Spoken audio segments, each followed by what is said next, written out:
장애인 문화복지신문 제306호 제1면 기사입니다. 보건복지위원회 김영준 의원, 경기도 장애인가족지원조례 일부 개정 조례안, 공공보건의료 조례 개정안 상임위 통과. 경기도의회 보건복지위원회 김영준 의원, 더불어민주당, 광명일, 이 대표 발의한 경기도 장애인가족지원조례 일부 개정 조례안과 경기도 공공보건의료에 관한 조례 일부 개정 조례안이 6일 열린 제355회 임시회 제1차 보건복지위원회 회의를 통과했다. 김영준 의원이 발의한 경기도 장애인가족지원조례 일부 개정 조례안은 경기도 내 장애인가족지원센터와 유관기관 간 업무 중복 문제 해결을 위해 마련되었으며 각 기관 사이의 협력체계를 구축하는 것이 주요 골자이다. 또한 김 의원은 경기도 공공보건의료에 관한 조례 일부 개정 조례안을 발의하여 공공보건의료에 관한 법률에 따라 경기도 공공보건의료위원회 설치와 구성에 관해 규정하면서 상위 법령과 체계가 맞지 않은 부분들을 함께 개정하였다. 실제로 경기도 공공보건의료에 관한 조례는 2015년 1월 14일 제정 이후 한 차례도 개정되지 않아 상위 법령 개정 사항조차 반영하지 않은 상태로 수년간 방치되어 왔다. 김영준 의원은 이번 조례 개정을 통해 경기도 내 장애인가족지원센터와 유관기관들 간의 업무 중복 문제가 조금이나마 해소되길 바란다며 각 기관 사이의 협력체계가 구축된다면 정말 도민이 필요로 하는 사업들을 발굴해내는 데에도 도움이 될 것이라고 본다고 말했다.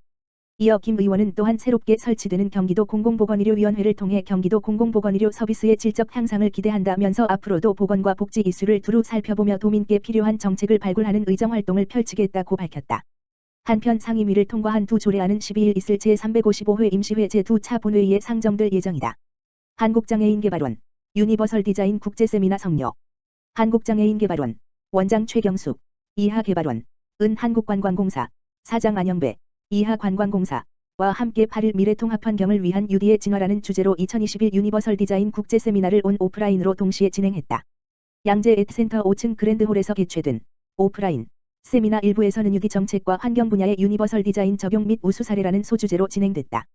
스웨덴 룬드대학교의 올루프 헤드발 교수는 기조연설에서 스웨덴의 유니버설 디자인 성장 과정을, 미국 필라델피아 템플대학교 율리시스 순 벤스 교수는 미래 UD 환경 조성을 위한 계획과 방향을 소개했다.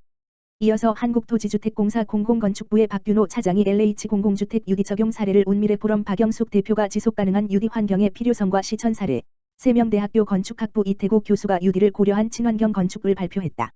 세미나 2부는 UD 관광 분야의 유니버설 디자인 적용 및 우수 사례라는 소주제로 열렸다. 일본 추오대학교 아키야마 테츠오 교수가 관광 분야의 UD 적용 사례를, 관광공사 관광복지센터 박인식 센터장이 한국무장애관광 정책을, 한국유니버설 디자인협회 우창윤 회장과 강릉관광개발공사 최익순 팀장이 한국무장애관광 조성 사례 1을 각각 발표했다. 개발원 최경숙 원장은 팬데믹으로 사람과 공간 자연환경, 비대면 디지털화의 필요성이 강조되는 요즘 시대를 대변하는 적정한 개념의 유니버설 디자인 환경 정비가 요구된다며 세미나를 통해 모아진 국내외 전문가들의 고견이 장애인 등을 포함한 모든 사람들이 일상생활을 영위하는 데에 전혀 어려움을 느끼지 못하는 세상을 그리는 데 큰 도움이 될 것으로 기대한다고 전했다. 한편 개발원과 관광공사는 세미나 시작 전 유니버설 디자인을 적용한 친환경 안전 열린 관광지 조성 및 실현 등을 위해 업무 협약, MAU를 체결했다. 대한장애인체육회, 메타버스를 활용한 온라인 팬미팅 행사 개최. 대한장애인체육회, 회장 정진원은 도어랩스와 함께하는 2020 도쿄 패럴림픽 대회 참가 국가대표 선수 온라인 팬미팅을 개최했다. 이번 팬미팅은 비대면 온라인 방식으로 메타버스 플랫폼인 게더타운에서 10월 6일, 오전 11시부터 오후 1시까지 진행됐다. 도어랩스는 지난 7월 대한장애인체육회와 업무 협약을 맺고 패럴림픽 국가대표 선수를 활용해 고유 디지털 자산인 NFT, 난펀저벨 토큰, 대체 불가능한 토큰 후원 사업을 진행하고 있다. 이번 팬미팅은 그동안 제작되었던 국가대표 선수들의 NFT를 메타버스를 통해 소개하고 선수들과 직접 소통하기 위해 마련됐다. 이번 팬미팅은 대한장애인체육회 정진원 회장, 도어랩스 김건호 대표의 축사로 시작했고 탁구 서수연, 보치아 정호원, 최예진, 사이클 이도연 등 패럴림픽 선수 10여 명이 참석해 팬들과의 만남을 가졌다. 대한장애인체육회 정진환 회장은 새로운 시대에 맞춰 도어랩스의 NFT 후원 사업에 이어 메타버스 플랫폼인 게더타운에서 진행되는 이번 팬미팅은 새로운 시도인 만큼 흥미롭다. 앞으로도 장애인체육의 발전을 위한 지속적인 관심을 부탁드린다. 대한장애인체육회 역시 언제나 선수들과 소통하고 국제대회에서 좋은 경기력으로 보답할 수 있도록 최선의 노력을 다하겠다고 전했다. 국내 최초로 마음상태 정신장애 주제로 한 제1회 매드영화제 개최. 신경 다양성과 정신 다양성을 주제로 한 제1회 매드영화제가 10월 8일부터 10일까지 매드영화제 홈페이지 온라인 상영관을 통해 개최됐다. 올해 상영 규모는 총 17편, 장편 3편, 단편 14편, 이며 정신장애 예술단체 안티카가 주최하고 한국문화예술위원회가 후원한다. 이번 영화제는 미움 몸 마음 경계없음이라는 슬로건 아래 다채롭게 펼쳐졌다. 안티카 신명진 대표는 안티카가 2019년 매드프라이드, 올해 매드 연극제에 이어 매드 영화제를 여는 이유에 대해 영상을 전공했기 때문에 더더욱 영화가 가진 힘에 대해를 느끼고 있다. 의료학적 기준에 따라 정신장애를 판정받은 사람뿐만 아니라 스스로 정신장애가 있다고 생각하는 현대인의 삶을 들여다보고 그들 개개인의 첨예한 마음의 풍경을 담아낸 영화들을 적극적으로 발굴 소개하는 게 영화제 목표라고 말했다. 상영작은 총 6개의 섹션, 장편 3섹션, 단편 3섹션으로 구성됐다. 형식 장르의 경계를 넘은 라인업과 마음에 관한 고민과 시선을 담은 특별한 큐레이팅이 돋보인다. 김문경 장단아 프로그래머는 관객들이 매드 영화제에서 주류 영화제와는 다른 내밀하고 상냥한 시선을 느끼길 바란다.